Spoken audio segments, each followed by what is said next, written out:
Hey, good morning, everyone. My name is Yuki Tatsumi. I'm a co-director of East Asia Program and director of Japan Program at Stimson Center. Welcome to the Stimson Center's East Asia Program webinar.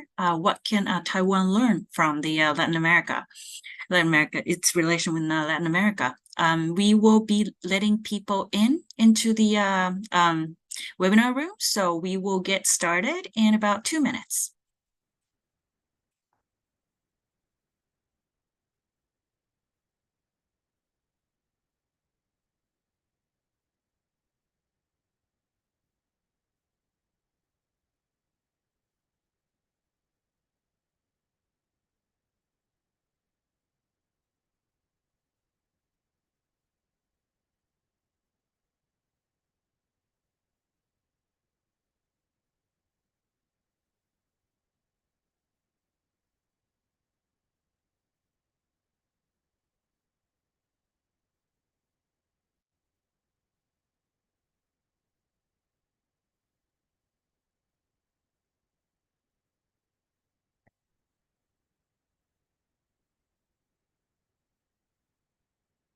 Okay. All right, I think the people might be trickling in later, but we're going to get started. Again, good morning, everybody. My name is Yuki Tatsumi. I'm a director of East Asia Program and director of Japan Program at Stimson Center. Today, we have a seminar in East Asia programming that's on a very interesting, eclectic, yet really interesting topic. What can Taiwan learn from Honduras' switch to China? As many of us know, Latin America is home to many countries that Taiwan still has diplomatic relationships. But in recent years, that trend seems to be changing. And we have two wonderful speakers to walk us through why that's happening, what's the context, and what is the background, and what can Taiwan learn from its recent experience. First, to start us off with is Ryan Burke from CSIS. He's the director of the Americas program he's the director of Americas program at CSIS. Following him would be Dr. Leland Lazarus from Florida International University. And first, I think Ryan will go and give us an overall context, and then following up with Leland, who will kind of enrich the context that he's going to put out. So both of the speakers goes first, so please do hold your questions. But for everybody, if you have questions, you can absolutely start typing your questions in a Q&A column of this screen. Please do not put it into chat. I can't monitor two windows at the same time. So I do want to make sure that I don't miss any questions. So please do make sure to type your question in Q&A. So with that, I think both of you have been working on this pretty interesting topic for a while. So Ryan, floor is yours to start us off. Well, a very good morning to everyone. Thanks very much, Yuki-san, for this forum, as well as Kenji-san for all the organization you've done, and thanks to Stimson Center for putting on this very interesting event. I do want to say it's always a pleasure to enjoy the stage with my dear friend Leland Lazarus, who's a real expert on these topics, and unlike me, actually speaks terrific Mandarin Chinese. So I want to give the broad overview of sort of Taiwan's presence in the hemisphere, some of the history of diplomatic switches we've witnessed in the past couple of years, explain exactly how those have come about, and then pass the baton over to Leland, who's going to give some specific insights into various case study examples of switches we've seen in recent years. So the bottom line up front point to make, I think that the biggest overall point that I want to make in my intervention is that Latin America and the Caribbean is still the region of the world where Taiwan counts the most number of formal allies. 7 out of its 13 remaining formal allies are in the Americas, and thus we have a strong feeling that the Americas is the region where Taiwan will have its last diplomatic stand, if you will. It is most invested terms of keeping those formal diplomatic allies, because it must be in Latin America and the Caribbean, because it has the greatest concentration of them. There are 4 countries in the Caribbean: Haiti, St. Lucia, St. Kitts and Nevis, and St. Vincent and the Grenadines. as well as 2 countries in Central America, Guatemala and Belize, and 1 country remaining in South America, Paraguay, that are all recognizing Taiwan in the Western Hemisphere.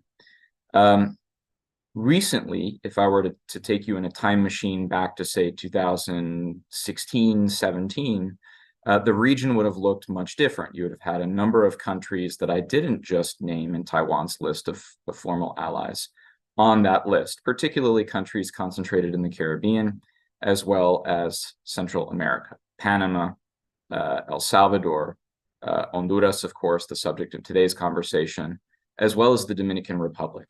And so what I want to get into in the remainder of my remarks here is what kind of calculations some of those countries have performed in recent years, and what kind of constraints and considerations confront them in terms of continuing recognition of Taiwan or switching to the People's Republic of China.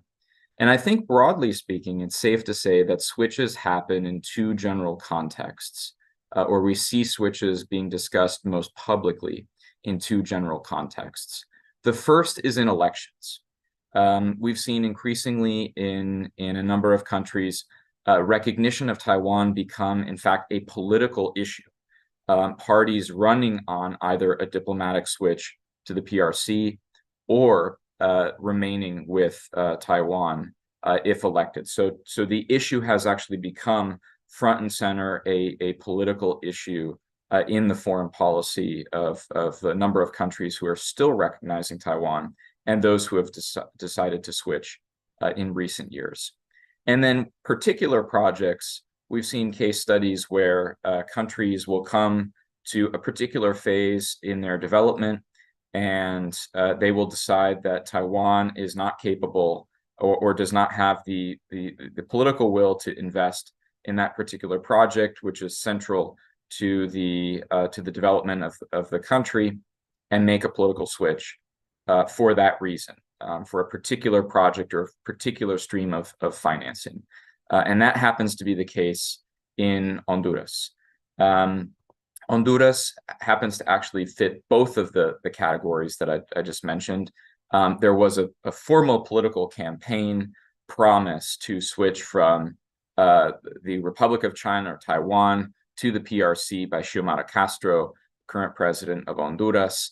That was avoided for the first year and a half. They maintained relations with Taiwan. Many of us began to think that maybe, in fact, they were walking back the campaign pledge. But in fact, it was a particular project that then put a switch in formal relations back on the radar and back into the policy mix. It was a particular dam that Honduras wanted funded for about 2.5 billion in new spending, of which one of the key signature projects was a hydroelectric dam. This is not something that was sort of outside of Taiwan's ability to finance. I think it's important to mention that, but there are certain dynamics here for those who might ask, well, why didn't Taiwan just finance the dam? Why didn't they just give the 2.5 billion in aid? And one of the most important things to note here is that Taiwan has actually undergone a transformation in the way that it engages with its allies in recent years. Taiwan used to engage under a set of policies that scholars called dollar diplomacy, which is to say, really, lavishing a lot of money on its diplomatic allies, going over and above trying to show the amount of money it was spending, especially per capita, because many of the countries that recognize it are smaller in scale. And Taiwan has, in fact, moved to a new model in recent years. And CSIS Americas has done some interesting research on this over the past year or so. We've released a report. It's fully digital. It's on our website. It's called Diverging Approaches to Development and How China and Taiwan Approach Development Issues in the Americas. And in particular, what we found, and the methodology here was looking at something like 50 after-action reports from the ICDF, which is Taiwan's major development agency, We looked at the after action reports, so the reports after projects were completed about the amount of money that was spent, the goals of the project, and whether those goals and objectives were met. Looking at those, the overwhelming conclusion is that Taiwan has shifted its focus away from dollar diplomacy and is laser focused on meeting partners where they are at, right? Trying to meet partners as best they can where they're at in terms of their overall economies, their economic trajectories, and where they can have the most impact in the moment, as well as laser focused on human capital development. That could be human capital development on a small scale. It could be human capital development in sectors in which the PRC is not investing, but it is human capital development. And for some countries, that pitch has been incredibly attractive. But for others, such as Honduras, that were very much focused on infrastructure development, and in particular, not just any type of infrastructure development, but large infrastructure development, that pitch was not received in the same way. So I think it's much easier said. Why didn't Taiwan just fund the dam and give Honduras the money that it wanted? First is the new focus of Taiwanese foreign assistance, but second is the overall dynamic that exists within Taiwan's formal allies. Taiwan is very careful to avoid being seen as meeting demands that could be construed by other formal partners as somewhat extortionary. There's no better word to really use, even though that's a kind of a charged word. Taiwan, I think in this case, felt as though it would have set a precedent that would have opened a door for other countries in Latin America and the Caribbean to say, well, you gave Honduras 2.5 billion in aid and you financed the big flashy infrastructure project in terms of the dam. Where is our money? And where are we compared to Honduras? Whereas a focus on human capital development is much more difficult to compare across the board, because what it looks like is different in every place. And in a country like Paraguay, it looks like completely digitizing the healthcare infrastructure in Paraguay, which has had a tremendous impact on the point of delivery and the quality of care in a country like Paraguay, even if it's not a big flashy infrastructure project. In a country like St. Vincent and the Grenadines, for example, human capital development has looked like cleanup from natural disasters, where the country was able to spend a little more than $1 per capita and get huge bang for its buck after a very nasty volcanic eruption. Or in what it also looks like in St. Vincent and the Grenadines is modernizing the bus infrastructure system, right? Building out a better logistics capacity for local transport networks. So again, not the big flashy infrastructure project, but something that has a real impact in the day-to-day quality of human life. The quotidian element of this, I think, is front and center. So all of this is to say, countries in the region that recognize Taiwan face this set of choices. Do they want to sell the relationship with Taiwan to their people as based on human capital development?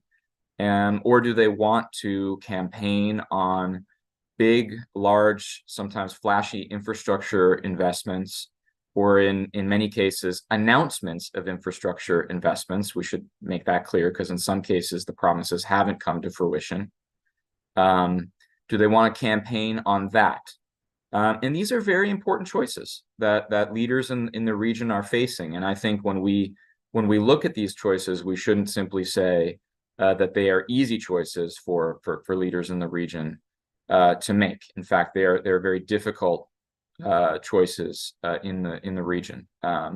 So in conclusion, I think Taiwan, there's a reason why Taiwan has found a natural affinity with small island states in Latin America and the Caribbean. It's because they can get a large bang for their buck. They don't have to spend that much money, and they can have an outsized impact. I gave the example of the two projects in St. Vincent and the Grenadines, which has an overall population of around 70 or 75,000, if I'm not mistaken. But the larger states in the region have generally tended to leave Taiwan in favor of the big, flashy infrastructure investment projects, as well as accession to China's BRI. And so I want to close here by saying that of the 7 allies that I mentioned at the very beginning of my remarks, I think we have a strong reason to be most concerned about 2. I think Paraguay in South America, which remains Taiwan's last ally in South America, is safe for now, at least according to President Peña, who has been a very firm ally of Taiwan.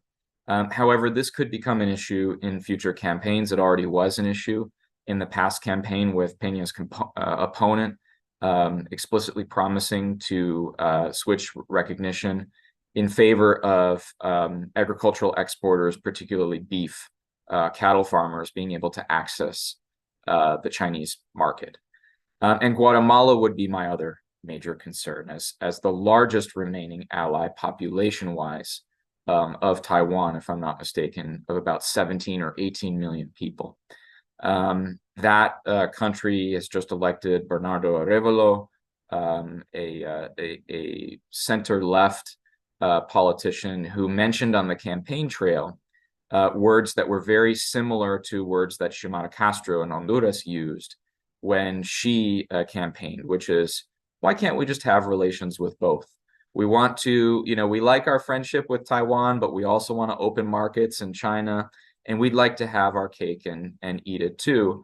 And given the similarities between that rhetoric and what happened in Honduras, I think we have reason to watch Guatemala for many reasons, but also specifically for any signs that there could be a coming switch again, which would represent the largest country population-wise switching away. So I think that set Leland up now for a couple of vignettes that he wants to spin of particular case studies that we've looked into, cases like Panama, El Salvador, and Honduras, of the particularities around the switch itself. Great. Thank you so much, Ryan. As I was listening to your, explanation of how this is really political in terms of those countries' economic policy, it really kind of reminded me of a Japanese experience in Africa vis-a-vis China. That when China was going into this flashy infrastructure, big projects, whereas Japan has been trying to counter that by using the word quality versus quantity. And it really did take a while for that, concept to kind of seep through. So I kind of saw that, a little bit of a parallel there. So that's really interesting. So now that you gave us this a wonderful overview and, big kind of frame of mind to think about this, Leland, walk us through. So there's the 2 interesting case studies that I mentioned. Oh, thank you so much, Yuki. And first and foremost, I just want to say it's a pleasure to be able to do this event with the Stimson Center. Stimson Center has really been a leader in doing research on international relations, like from North Korea to nuclear nonproliferation. And you've been doing it for literally as long as I've been alive. So it's really an honor and a pleasure. And Ryan, I think this is the 3rd or 4th time that we've been able to join forces on an event like this. So every time I have the opportunity and the blessing to be able to do this, it's always a pleasure. So thank you. I wanted to start off with a story. More than 10 years ago, when I was finishing up my undergrad research, my undergrad research thesis was China, Taiwan, and the struggle for Panama. All right, this was 2012, 5 or 6 years before Panama actually made the switch from Taiwan to Beijing, right? And even back then, you started to see an increase in Chinese business, Chinese investments. There was a Chinese company, Hutchinson Whampoa, that had won a concession, a 20-year concession a couple of years before that, to use the Puerto Cristobal and the Port of Colón in Panama. And so I spent a few months there, one, because I'm Panamanian American, so I wanted to get in touch with the country of my heritage, but also because I was really interested in this this tug of war that was happening on the ground. So interviewed dozens of Chinese business people there, Taiwanese business people there, the local Chinese diaspora, current and former Panamanian politicians. And the conclusion was that it was only a matter of time before Panama was going to make the switch. Again, that was 5 years before Panama actually did make the switch. And when it did, the U.S. ambassador to Panama at the time, Ambassador John Feely, had complained that he felt blindsided by the decision of Juan Carlos Varela to make the switch. And again, maybe that is the case, but from my experience, if you're talking to the right people on the ground, you could have seen the alarm bells, you could have heard the alarm bells ringing years ago. And so I'm going to spend a couple minutes to talk about 3 myths or misconceptions about the Taiwan and China diplomatic struggle in this region. The first is that these switches happen suddenly, right? So when Honduras made the switch, a lot of the news reports kind of reported in a way to say, oh, Xiomara Castro, she automatically, made the decision, and a lot of officials were blindsided and whatnot. When in reality, it's more like a slow-moving avalanche, right? You see the indicators, you see the trends happening. Last year, when I was still working at U.S. Southern Command, every year we host an annual Chief of Missions Conference where we bring together U.S. ambassadors from across the region to share best practices and talk. And last year was the first time that we organized a separate event for the U.S. ambassadors of each of the Taiwan recognizing countries.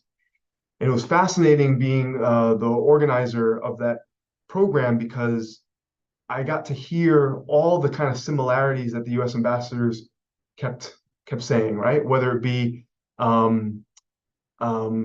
outreach efforts from nearby Chinese embassies in the countries where they're operating, right? So, for example, in the case of Honduras, outreach from the Chinese embassy in Costa Rica, right?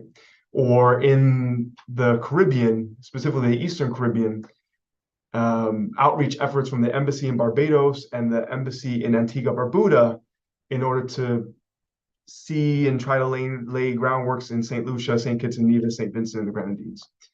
You see it in the slow roll of elite capture, right?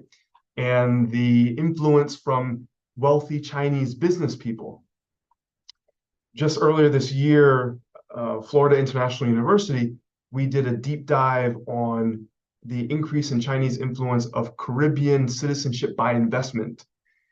Of the 3 Eastern Caribbean countries in the region that are still Taiwan recognizers, 2 of them have a robust CBI program, St. Lucia and St. Kitts and Nevis. And we've seen an increase of new wealthy Chinese individuals, many of them that have power and influence at the highest levels of Caribbean governments.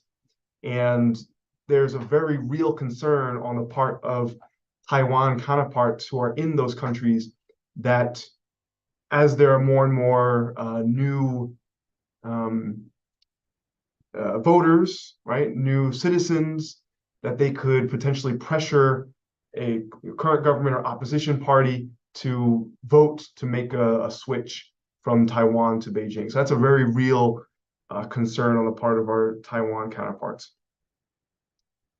The second misconception is that these kinds of switches are always bad for the recipient country, that somehow the Chinese side duped the country and exerted so much pressure that they had no choice but to make the switch, and that now they're stuck in debt traps and it's going to be a bad game, like a zero sum for China.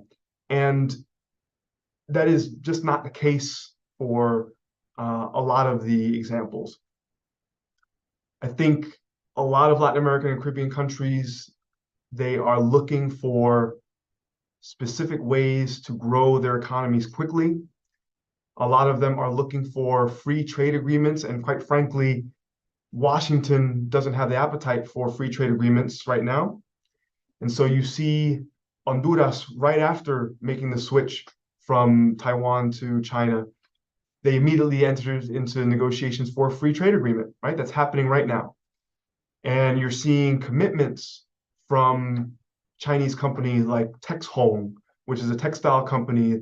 They've committed to invest $400 million in a space that is right outside of the city of San Pedro Sula, which until recently was one of the most violent cities, not just in Latin America and the Caribbean, but in the world.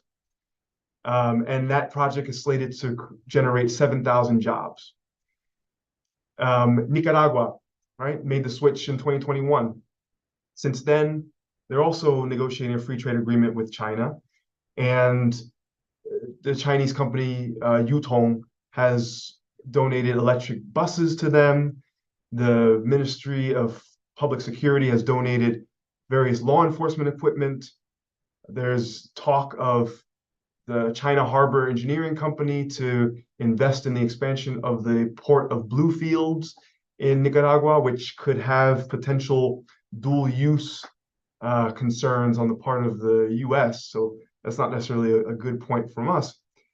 But all of these examples show that, again, this is a very real, kind of realist and economic decision on the part of these countries. But at the same time, it is not inevitable, which leads me to the last misconception or myth, which is the tug of war between Taiwan and China is just as much a war of narratives as it is a diplomatic struggle. And the PRC tells itself domestically and tells itself abroad, right? 统一台湾就是这个势不可挡的, which is the unification of Taiwan is inevitable. And that's actually not the case. And I think that Taiwan has a very specific window of opportunity right now to capitalize on its narrative of being a leader in emerging technologies, right? AI and semiconductor supply chains and whatnot. And why do I say that? Just last week or the week before, November 2nd, President Biden met with various leaders of Latin American countries in order to put meat on the bones of the America's Partnership for Economic Prosperity, APEP. That's the Latin America version of IPEF, the Indo-Pacific Economic Framework, right? And one of the things they agreed on was to create a digital center of excellence, which is going to be based in Costa Rica. And the idea would be that entrepreneurs from across the region can come to that center of excellence and learn about AI, learn about semiconductors, learn about 5G and cyber and quantum. And what better partner to help them to build out that center of excellence than Taiwan, right? Bring some consultants from TSMC. Bring some delegations to come in and potentially look for investment opportunities, which actually just happened recently in July, where a Taiwan private sector delegation went to Mexico in order to look for potential investment opportunities for microchips and things like that. And so I think that's a very real way in which Taiwan can really capitalize on it. Taiwan, again, has 7 embassies in the region, but also has 9 economic and cultural offices. How can Taiwan continue to expand its economic relationships with even the countries that are non-diplomatic recognizers, right? It still has free trade agreements with El Salvador, Honduras, Paraguay, Guatemala, Panama, Belize. How can you still capitalize on that? And I will end with one more kind of narrative competitive advantage that Taiwan has, which is, and this might sound a little bit cliche, but it's democracy. It's flourishing democracy. And just last week, we at FIU, we had a joint event with the Taiwan Economic and Cultural Office here in Miami. And I had the privilege of joining a panel with the Director General here. And in talking about the history of Taiwan, going from a military dictatorship, if you will, right, or a military authoritarian regime from 1949 to the 1980s or so. And it wasn't really until 1996 where it had truly free and fair elections. And within less than 3 decades, it is now a flourishing democracy with 4 presidential candidates who are vying for the presidency, January 14th. There are a lot of similarities in this democratic transition that Taiwan had and various Latin American and Caribbean countries have had, right? If you're somebody from Chile, or if you're somebody from Panama, or if you're somebody from Guatemala, you know that throughout history there was the caudillos, right? The military strongmen dictatorships. And unfortunately, there seems to be a backsliding in democracy in the region now, where cool strongman models a la Nayib Bukele is gaining traction and gaining popularity. Well, in this situation, Taiwan can really continue to show that it is a democratic model, not just for countries in the Indo-Pacific, but also countries as far away as Latin America and the Caribbean. The slogan is, it's an island of resilience. Well, it can export that resilience to Latin America and the Caribbean as well. So I'll stop there. Great, thank you both. This is really fascinating, and I think this is really the area and the kind of the stories that are not often be told. So this is a great learning experience. I know it is for me. So hopefully the audience will get as much out of your fascinating remarks. So I would and it also reminded Ryan, when you said 2 of the countries that you're concerned about is Paraguay. I was just, back in the summer, I was reading Vice President Lai visiting Paraguay, and I was more focused on his transit stop in New York.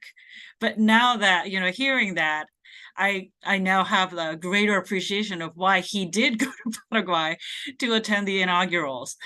But so your remarks were really fascinating. So already question is flowing in. So the first question comes from Gabriel Torrijos. Were the same factors at play in Solomon Islands and Kiribati's decision to switch recognition in 2019? Do other Pacific Island countries exhibit signs of switching? So this may be a little bit out of your expertise, but this is kind of in that same realm of Taiwan, diplomatic recognition switch from Taiwan to PRC, which is also, which is also we have been seeing in Pacific Islands. So maybe, not exactly your regional expertise per se, but if you can offer any thoughts, I'll very much appreciate that. Great. I might let Leland take a bigger crack at this, but again, I think it made good sense for Taiwan to maintain recognition with some of the smaller island states in the Pacific, because there's that natural affinity there where investment can go longer way. Leland has in fact written something very interesting about the PRC's increase in security cooperation with the Americas, but he's drawn a parallel in the piece, and it was a piece in foreign policy with his director, Brian Fonseca at FIU.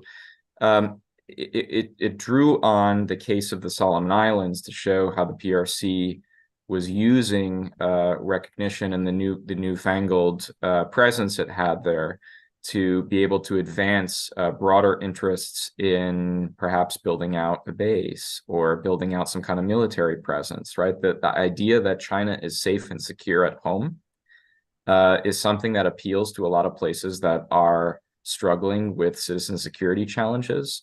Left unsaid, of course, is how exactly they project that they are safe and secure at home. And Leland just mentioned the democracy piece of this. Being front and center of wanting to continue recognizing Taiwan. We have seen some of the greatest democratic backsliding in the Americas. Of all the regions, you can look at index after index, be it the EIU's index, VDEM, the folks in Sweden, International IDEA, Latin America and the Caribbean witnesses some of the greatest democratic backsliding. And it has witnessed this this undoing of Taiwan recognition, those two things seem to hang together. And the case of Nicaragua, I think, is perfectly apt. After the regime of Daniel Ortega consolidated itself, after the next election, I'll do elections in air quotes because it's not an election if you arrest all of your opposition. But after he was reelected, shortly thereafter, there was a switch in diplomatic recognition. And so clearly for some countries, it's about a regime change or a changing dynamic and regime type that leads a country like Nicaragua to seek an authoritarian patron, really, in the PRC that can help it sort of offset pressure from some Western countries to reform its lack of democratic practices. And I think there's a bit of that happening in the Solomon as well, which has had democratic deficits for a long time with its leadership there. But I'll leave it there because Leland has actually drawn on the Solomon in a couple of his pieces on Taiwan. Leland? Yeah, I would just foot stomp the, what I will do is back in July, the Pew Research Center did a survey. I'm sure many folks here have seen the results, kind of asking 24 countries, right? Thousands of people in 24 countries, their view on China, on China's foreign policy, how they view Xi Jinping as a leader. And obviously what was interesting was actually the image of China is actually at its lowest level in many years that the Pew Research Center has done that survey. However, when asked about Chinese technology, it was actually some of its highest. And so I bring that up because the image that I think a lot of Chinese entities portray, both in the Pacific Islands and also in Latin America, the Caribbean, is, hey, our technology is good enough to really help you solve your crime issues, right? That gives a foothold for Huawei and ZTE and Dahua and Hikvision to come in. It also allows for the Ministry of Public Security to do a series of police diplomacy engagements or donations of various equipment or signing specific extradition treaties and agreements with various countries. And so I think that security from the police and law enforcement standpoint is definitely an area where China is trying to increase its influence and improve its image. And I also think that, and I understand that this is already happening with the State Department regional China officers. There are various ones all throughout the world, and their idea is to share trends, share best practices, and I think that they're seeing a playbook that China is doing both in the Pacific Islands and in small island developing states in the Caribbean and some of the remaining Taiwan allies, that I think they can really learn from each other from cross regions. Great. So Leland, one of the points that you mentioned is I think it was in the relation with your discussion of the three misconceptions. I think the second point I think you were making, that often these switch can be construed, carry the perception that it's a bad deal for the recipient country, right? So there's one question coming in from Jonathan Dorsey, who asks, countries across Asia are starting to feel slighted by China not following through the various BRI projects. So, this is probably a question to both of you as well. Do you see a risk that maybe in a short term, this could benefit them economically, but in the long term, they may these countries in Latin America may face similar frustrations? Yeah, I can start off, take a crack at that. I think absolutely. I think there are already signs of specific Chinese companies that are gaining a bad rap, right? And I'll give you a specific example. Ryan mentioned that Honduras wanted financing of the Patuca hydroelectric dam. Well, the company that is building that hydroelectric dam is Sinohydro. Sinohydro has various projects all throughout the region that have consistently engaged in environmental damage and corruption and undue delays. The most recent or the most persistent example that everybody brings up is the Coca-Cola Sinclair Dam in Ecuador. Built in 2016 by Sinohydro. Fast forward to today, it's got 17,000 cracks in it. It's causing environmental erosion. An indigenous group is harmed by the project. And now the Ecuadorian government is actually suing Sinohydro for such shoddy work. And so Chinese engagement, Chinese investment in the region is here to stay.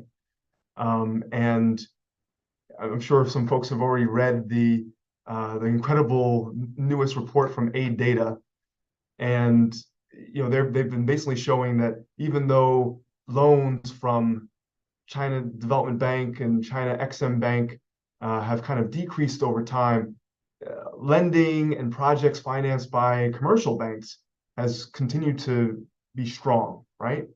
That's a very specific distinction. And certain Chinese certain Chinese companies are actually leading the way in terms of electric vehicles, right? BYD is here to stay in the region to export electric vehicles.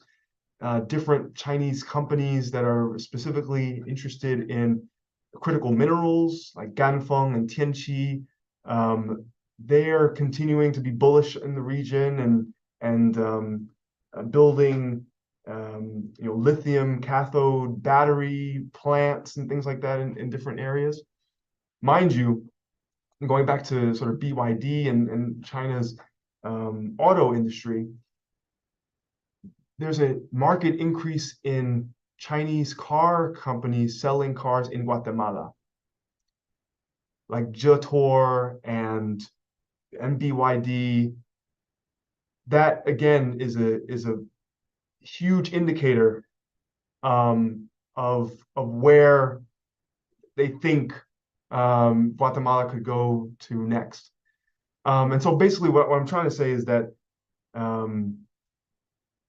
there's got to be nuance, right? And I think not all BRI projects are created equal, and that a lot of Latin American and Caribbean countries are realizing that, okay, there are some companies that we shouldn't do business with that have a bad reputation and bad rep.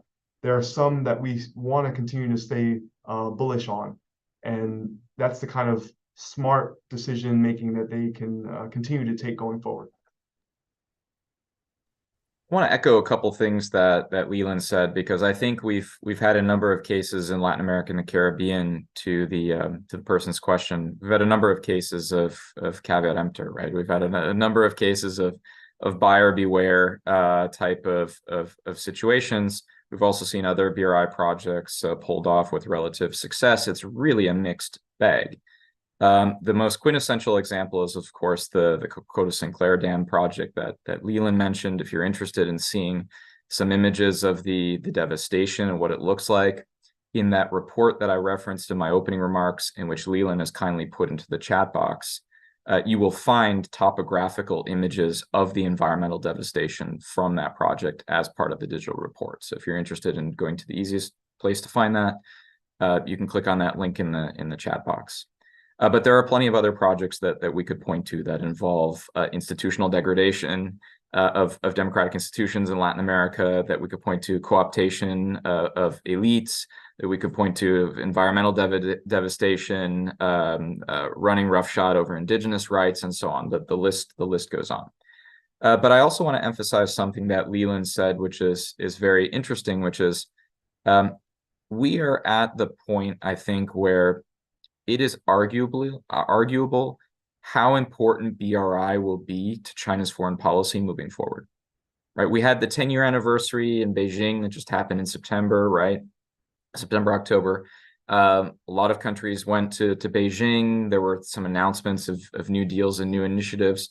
But over the last 10 years, the BRI has lent something over $850 billion in many, many countries and seen mixed success. And now China's at the point where, and Latin American, Caribbean countries are no exception, where it's being asked to pay back, get the money back, right? It's being asked to be paid back. And that's much less fun than actually lending money, which of course corresponds to the short democratic election cycles in the region quite nicely. What better to run on than a big flashy infrastructure project if you're a democratically elected leader in Latin America and the Caribbean? That's why the BRI has been so successful in terms of number of countries that are eligible to accede to the BRI, acceding to the BRI in the Western Hemisphere. It's nice to announce big flashy projects when you only have a 3, 4, or at most 5-year term to prove that you're doing something to bring the country forward on a developmental trajectory. Whether the project sees shovels go into the ground or not, it's always nice to make that big announcement and have the ribbon cutting ceremony. But there's a major question moving forward about how central BRI will be to China's foreign policy. And the important point is the one that Leland made in reference to the recent aid data report. BRI, whether it is or isn't an important part of China's foreign policy moving forward, the Chinese are still finding a way to get a lot of investment through their state-owned enterprises, through their policy banks, and through state banks to the region. Whether or not BRI is an important part of the equation or not. So I think what we're seeing, however, is a tapering and a focusing of where some of the investment is going. Whereas previously we saw these big over-financed projects on the big flashy infrastructure stuff, that some of which went horribly wrong, like the Coca-Cola-Sinclair Dam, we're now seeing a focusing and a tapering in areas that China calls new economies. And this is a capacious category. This is something that is covering a number of different things, but China has strong reason to believe that these new economies are the sort of infrastructures of the future. The areas where, if they demonstrate dominance, they will have an outsized amount of control over the future of global economic governance and economic influence. Areas like ICT infrastructure, cloud computing, AI, digital infrastructure of all kinds. Areas where, frankly, there's a lot of data at stake, and there are a lot of privacy issues and a lot of very difficult ethical issues that haven't been worked out in many countries, and where regulatory frameworks are really just absent across the board. China is focusing and tapering a lot of its investments into those areas in this next round of China-LATAM relations, and it will be very interesting to see what the case has gone wrong in new economies investment looks like. We have good examples of what going wrong looks like in BRI, big infrastructure projects, but we don't yet have good examples we can point to, a la the Coca-Cola-Sinclair Dam, of what it looks like to go wrong in this new economies type of investment. So I think this begs the question of how can U.S. help Taiwan in this? Leland, you mentioned about one of the more fun, very kind of cliche, but yet still very important part of Taiwan's message is it's a vibrant democracy after going through so many years of authoritarian rule. So how could U.S. So Tina Chang's question is how could U.S. help Taiwan adjust its approach toward Latin America, Caribbean, in anticipation of this trend basically continues? And Leland, especially I think your point about Taiwan, emerging as a leader in some of the really important areas for the new economy that Ryan, you just spoke about. How could we already have something that APEF. I'm sorry, I keep mixing up IPEF and APEF. APEF. From someone who looked at this Japanese effort of putting together TPP, my answer is why can't you just come back to TPP and do this all over again, but I know it's not going to be politically possible. Music to my ears, Yuki. Thank you.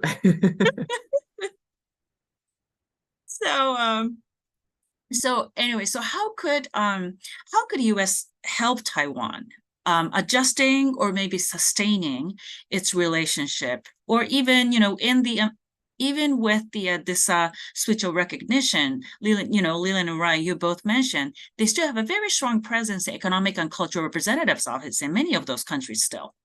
So how could US help Taiwan? And what was to the extent that what was the US reaction to this diplomatic switch? There's another sort of story that I like to tell. When I was in the State Department as a Foreign Service officer, I actually served in the US Embassy in Barbados in the Eastern Caribbean. And so was charged with dealing with our Taiwan counterparts in St. Lucia, St. Kitts and Nevis, St. Vincent, and the Grenadines.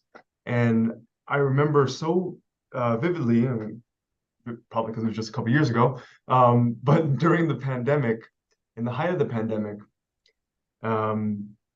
in St. Kitts and Nevis specifically,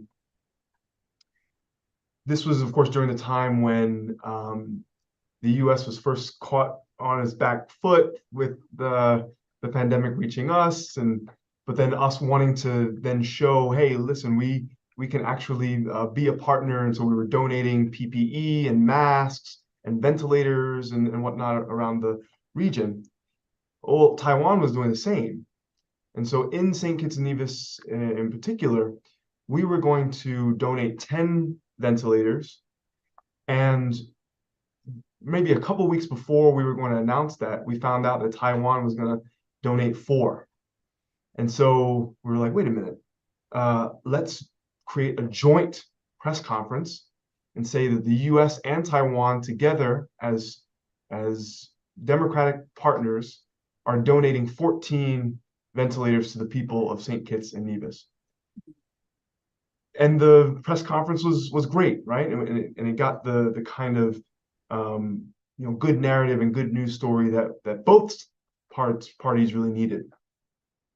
And I like to tell that story because at the end of the day, it's really where the rubber hits the road in US-Taiwan engagement in these countries that really matter. We can talk all we want about initiatives like the Global Cooperation Training Framework and all these other initiatives, but it actually needs to come down to, like, US diplomats, do they talk and do they know personally their Taiwan counterparts in that country?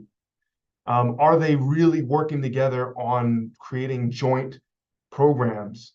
And I think that's still there's still a long way to go, right? And by the way, in those Taiwan economic and cultural offices, in those non-diplomatic offices, are the US embassies in lockstep with those TECOs? And if they're not, how can they really do it? And I think the last thing I'll say is the USAID and the International Cooperation Development Fund, ICDF, they signed a joint MOU, a global MOU last year in order to support joint projects around the world.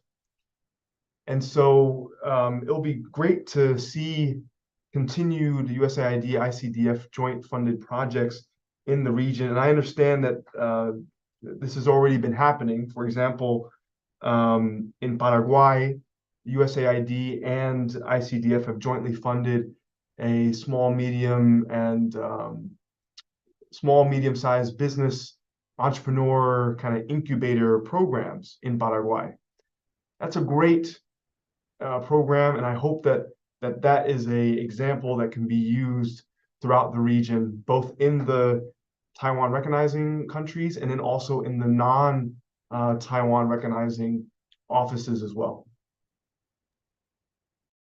If I can just Ryan, you got something? Yep.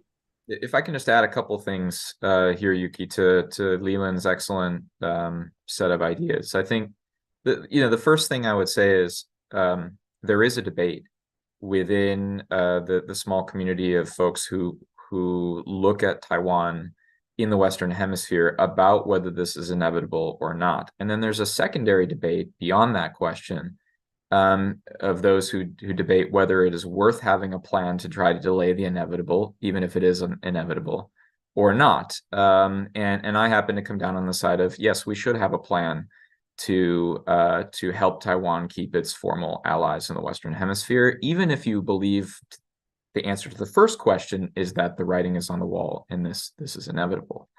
And Leland and I have, in fact, done some thinking about what that plan would look like. And he mentioned the ICDF's new global MOU with the USAID. I think that's a very strong start. But I think one of the points that is most crucial to make is that switching does not mean the end of economic engagement with Taiwan. And I think TECRO has done a very good job in a number of countries, including those that are very pro-China, such as Brazil, for example, to have quiet engagement that is nevertheless sustained and a meaningful presence.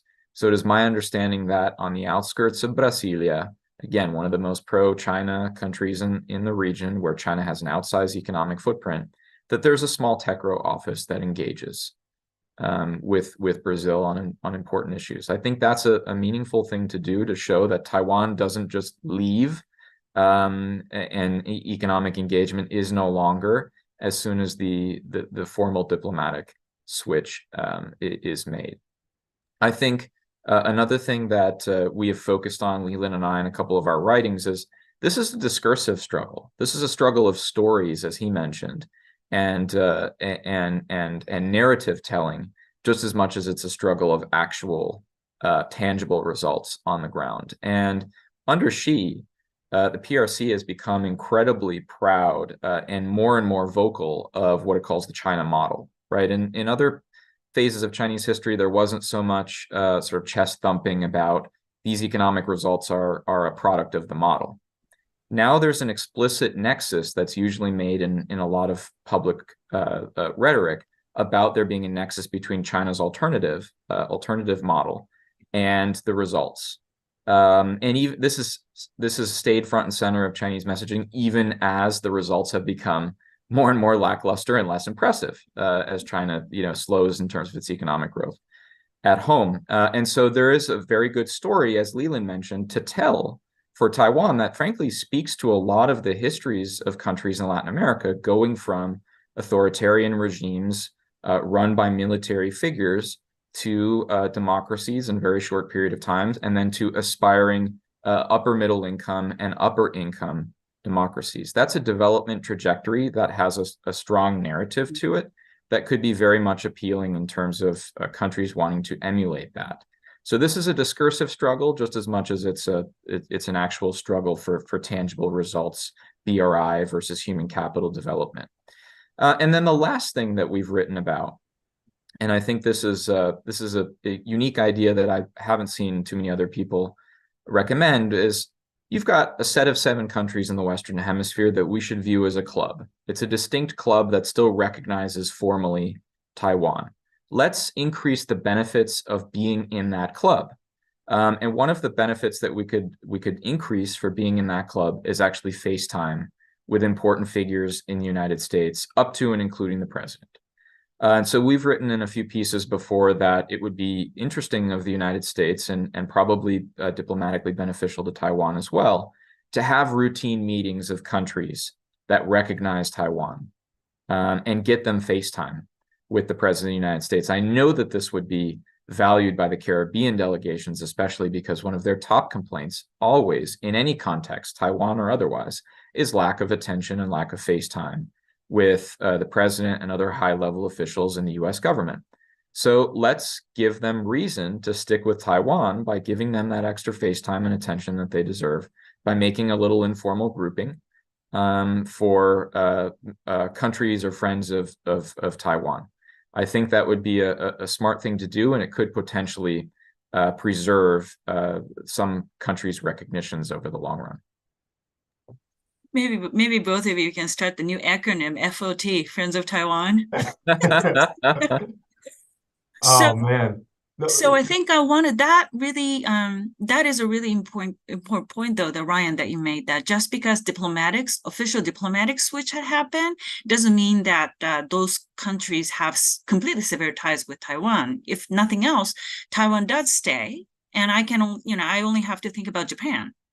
Japan is really the case where, Japan does have one China policy.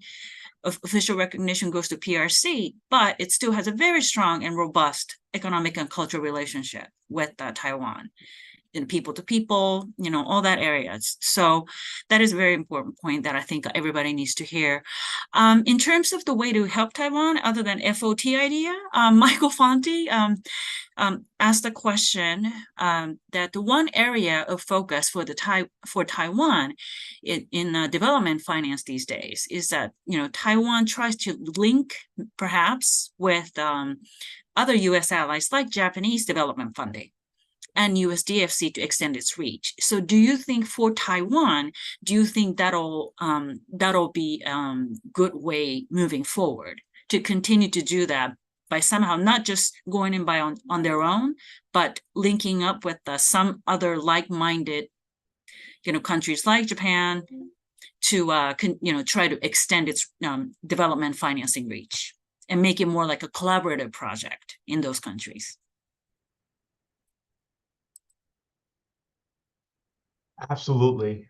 Actually, at that same meeting between President Biden and the various Latin American and Caribbean leaders for APEP, one of the projects that they agreed on was that there's going to be, I want to say, $89 million, which would be given from the US, from Spain, from South Korea, and leveraging the Inter-American Development Bank in order to provide grants to various countries that are suffering specifically or acutely from irregular migration. That is the kind of collaboration that we need. And then, Mike, to your point in terms of bringing the DFC into this, on the sidelines of the Camp David meetings, right? There was also a meeting between Scott Nathan, head of DFC, and his Japanese and South Korean counterparts, the Japan Bank for International Cooperation and the South Korea Exim Bank, right, to support joint financing projects around the world. I get it. The focus is on the Indo-Pacific, and so the project that they actually announced was, I think, a joint financing project for ICT infrastructure in the Pacific Islands, bringing back the Pacific Islands into this, right? But I would love to see a collaborative joint financing effort on the part of DFC, JBIC, South Korea Exim Bank, and the Taiwan counterpart on joint infrastructure projects right here in Latin America and the Caribbean. That is absolutely possible. I'll put in a plug. In the next couple of weeks, we as an FIU, we're actually about to release a report on just giving an overview. Forget the US, forget China. What are other allies and partners doing in Latin America and the Caribbean? From economic engagement to development assistance to security assistance, just getting a lay of the land, because I don't think it has been done, but it hasn't been done in a full comprehensive manner. And so the whole idea or thrust behind that project is to help to give a sense of, hey, what is Taiwan doing in all of its totality in the region? What is Japan doing in all of its totality? Japanese investment in certain mines, right? Ryan, you had mentioned that you actually just came back from Japan, and you were talking about some of that, but also South Korea. POSCO, the company POSCO, has a $4 billion lithium mine in Argentina. So these things are happening. Are there ways in which it can be better coordinated and really amplify the overall efforts from the US and allies and partners in this region and beyond. Yeah, Leland, I couldn't agree with you more. I think we need like-minded allies to help augment some of the impact that we can have. Again, we're not going to go toe-to-toe, dollar to dollar with the PRC in terms of investment. But again, I think there could be a huge divergence between the quality of that investment and the impactful nature of it. And using allies, I think, who share our values will be key to that. So I would mention, of course, the Asian allies. So getting Taiwan in the mix, of course, crucial. Japan, South Korea. In my experience, Japanese companies don't need any more education on Latin America and the Caribbean. They're already aware of the tremendous opportunities that exist in the Western Hemisphere, and surprisingly, in some of the most technologically advanced and sophisticated areas, they're already there. And in many cases, they're leaders: geothermal, hydrogen, mining, petrochemicals, gas and oil. In a lot of those areas, Japanese companies are already there, and in some ways understand the region and the opportunities that it provides better than American companies. I would also mention the Europeans. We need to bring the Europeans in on this, and the Europeans have just announced over the summer a very big initiative to look at Latin America and the Caribbean for all sorts of issues: supply chain resilience, critical minerals, energy security.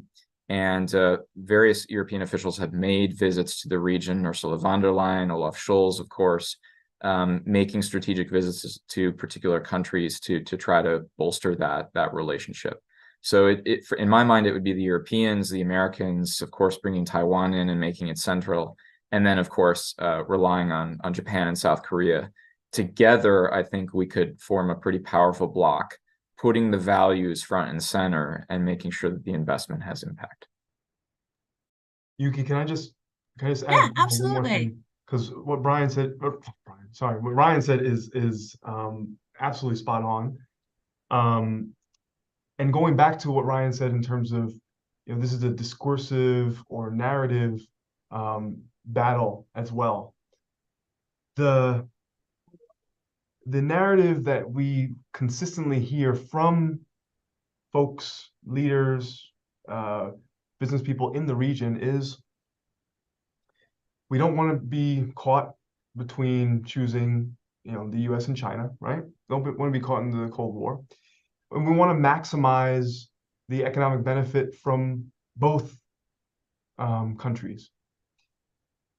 And so using or leveraging that same kind of narrative, why can't we message to our Latin American and Caribbean partners, well, use that same kind of narrative with regard to China and Taiwan, right? Why can't you maximize economic benefit from both? Now, that might sound naive, of course, right? Because, of course, any country that does so will face the economic wrath, economic coercion from China. Just ask Lithuania, right? Just ask Australia.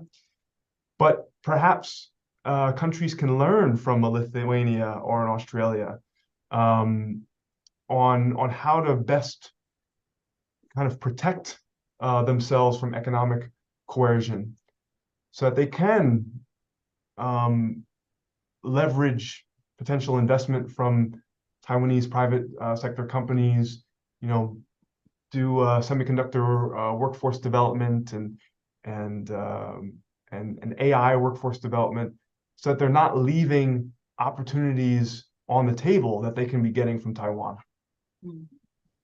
So this is a really good segue into, I think this has to be the last question from me to you both, is coming from Yuri Krivonos.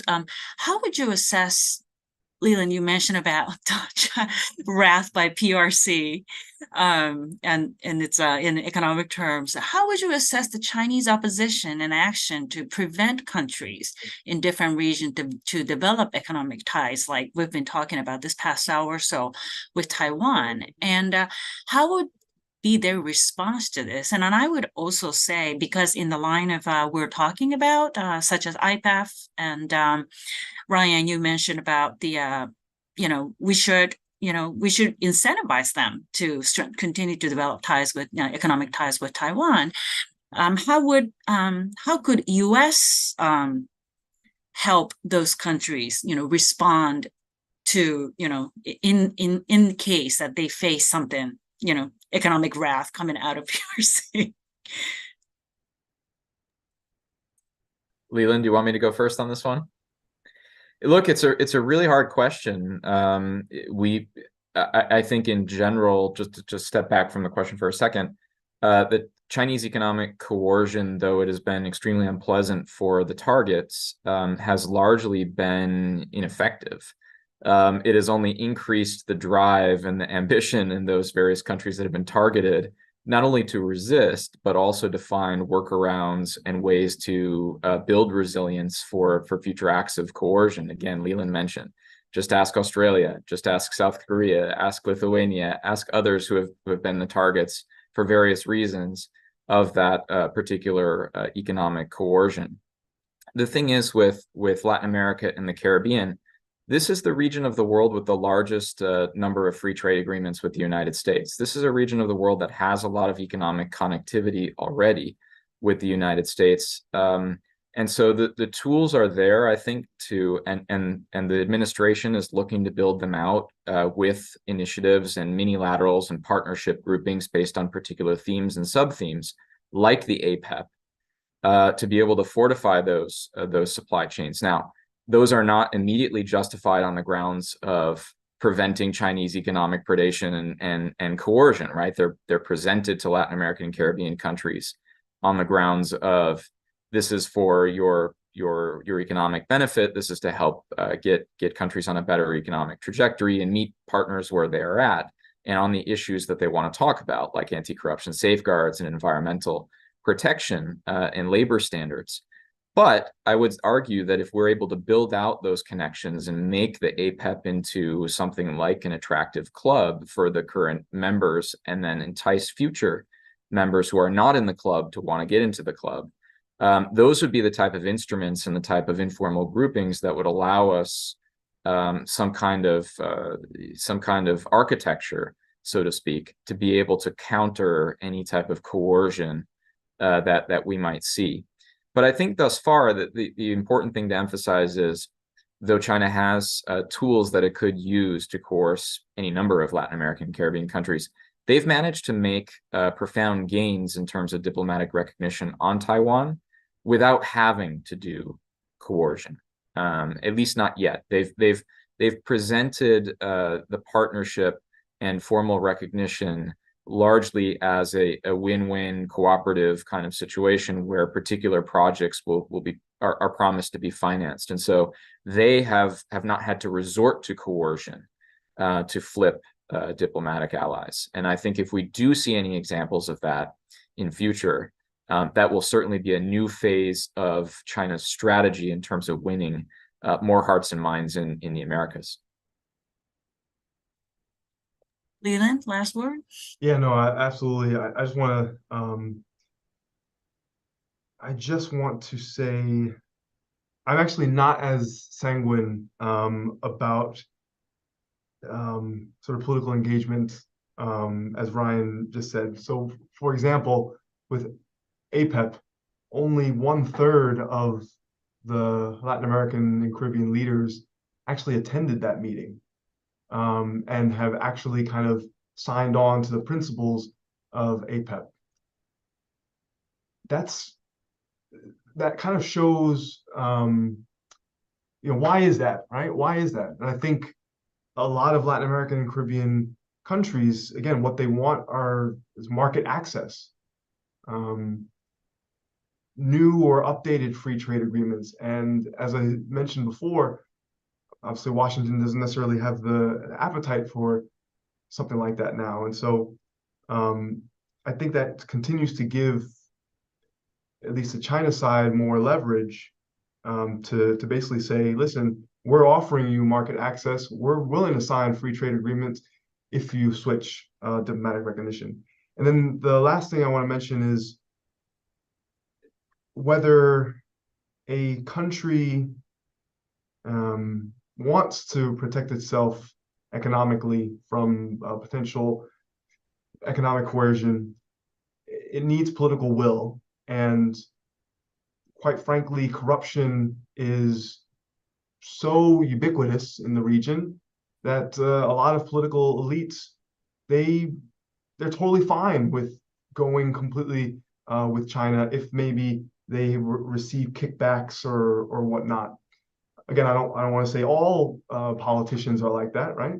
But it is a persistent problem, and I think corruption for years has been a huge impediment in true economic development in the region, and has really provided an opening for Chinese entities to continue to expand its influence and facilitate diplomatic flips.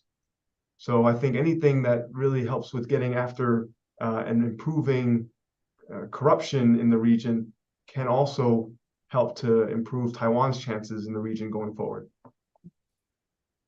Great. This was such a fascinating topic, and obviously, I did not have time to get to all those questions. There are still 7 in the stack, but this has come to an end. But for those of you who are watching this, there are a couple of the links that our speakers put out on their report and their digital the data that you can now's your last chance to copy and paste into your browser, because once this session is done, you have to Google it all over again. And then, Leland, very much looking forward to your new upcoming report with you and your team. And maybe we will talk about, maybe we can do another event centering around your new report. But with that, thank you so much to both of you to such a wonderful discussion. It's a really interesting topic. I definitely learned a lot. I hope audience did the same. I believe audience did the same. So thank you everyone for tuning in, and we will see you at our next event. Thank you all. Thank you, Yuki-san, and thanks to the